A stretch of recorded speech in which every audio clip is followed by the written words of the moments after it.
因为不满川普关税政策甲川普的言论，加拿大国内因即嘛是加一阵抵制美国的风潮。多伦多的市长宣布要取消民众买特斯拉的补助。另外，伫寒冷的时，有一寡加拿大人会落南去美国佛州过冬，即嘛有人嘛讲袂愿过去啊。这是互佛州的业者真烦恼，讲因的生意会受影响。也若拄上任的加拿大总理卡尼是出发去英国甲法国去访问，要争取澳洲的支持。We are giving incentives for people to migrate into electric cars, except we will stop giving incentives, financial incentives, to buy Tesla. 美加贸易战阁升温，加拿大多伦多华裔女市长周志辉17宣布，加特斯拉为电动车优惠名单启动。多伦多为了鼓励民众使用电动车降低碳排放，提供购买电动车做机能车也是共享汽车人有补贴的优惠。不过看加拿大加美国的关税战愈来愈激烈，多伦多市长把箭头指向马斯克的特斯拉，按算反税做到美加两国的贸易问题得到解决为止。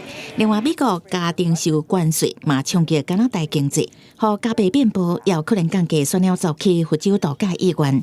加拿大人为着美寒冬，常常有人去佛州过冬，这人叫做选了族。去年去佛州的加拿大选了族创下320万人的新冠，若是去全美国的加拿大人是超过2000万人，创造205亿美金的消费支出，互14万人有工课。We like the weather here. We don't like the snow, so we will continue to come for sure. I think the main impact would be if the Canadian dollar is dropping again. This will be the main reason why the snowbirds won't be coming to Florida because of the Canadian dollar.